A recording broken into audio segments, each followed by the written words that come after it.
নমস্কাৰ ষ্টুডিঅ'ত মই ডেইজি চাই আছে আপোনালোকে হেল্ল' ডক্টৰ অসম চাওঁতে গ্ৰীষ্মকাল আহি পালেহি আৰু জাৰৰ দিনক বিদায় দিয়াৰ সময়ো আহি পালেহি আৰু এই সময়ছোৱাত মানুহৰ দেহলৈ সতেজতা আনিবলৈ বিভিন্নজনে বিভিন্ন ধৰণৰ থেৰাপিৰ সহায় লয়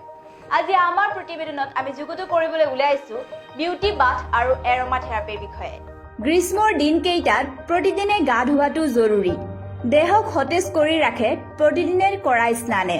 জাৰৰ দিনকেইটা বাদ দি গ্ৰীষ্মৰ দিনকেইটাত কৰা স্নান বা গা ধোৱা কাৰ্যই প্ৰায়ভাগেই বিলাসী কৰি তুলিব পাৰে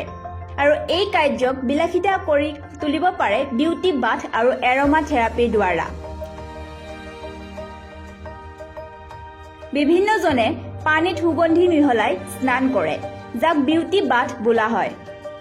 দেহলৈ সতেজতা নমাই আনিবলৈ গা ধোৱা পানীত গোলাপ ফুলৰ ৰস ৰজনীগন্ধা ফুলৰ ৰস আৰু নেমু ৰস মিহলাই গা ধুব পাৰে ই দেহলৈ সতেজতা নমাই আনে ই মানৱ দেহৰ দুৰ্গন্ধ দূৰীকৰণতো সহায় কৰে ৰজনীগন্ধা গোলাপ আৰু নেমুৰ মিশ্ৰণে ছালখনলৈ সতেজতা আনে পুৱা আৰু নিশা শুৱাৰ আগত এনেধৰণে স্নান কৰিলে ভাল গোলাপৰ পাহিয়ে মানৱ দেহলৈ সুগন্ধি আৰু সতেজতা আনি দিয়ে ৰজনীগন্ধা ফুলৰ ৰসত এষ্ট্ৰ'ট্ৰিজেন্ট থাকে নেমুৰ ৰসে ছালখনৰ pH বেলেন্স কৰে নিশাৰ সময়ছোৱাত অৰ্থাৎ শুৱাৰ পূৰ্বে গা ধুলে বিশেষভাৱে গ্ৰীষ্মৰ দিনকেইটাত টোপনি ভাল হয়